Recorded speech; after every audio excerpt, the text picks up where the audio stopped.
Hello everyone and welcome again to a new video tutorial. In this video guys, I'm going to show you how you could disable or turn off Windows 10 updates, or how you can pause them permanently or for a short period. So first you will have to go to your search tab and you will type services. We will open this one, the one which is appearing on the top. We'll open it. You will have to wait a few seconds and the big window will open. Make sure that you click here on this arrow to show the names together, and we will press W to look for Windows, and we'll go to Windows Update.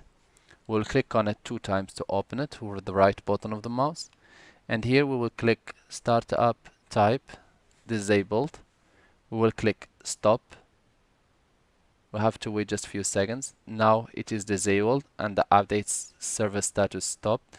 We'll click Apply and we will click OK. So here we'll check again the status type. As you can see, Windows Update disabled.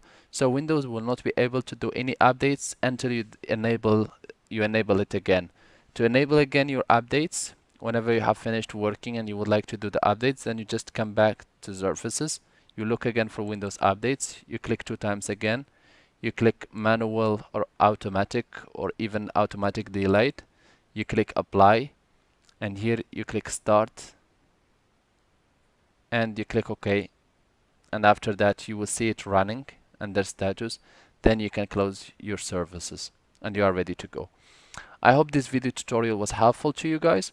If you are still in the need of help or assistance, you can always leave us a comment or send us an email and we will do our best to help you.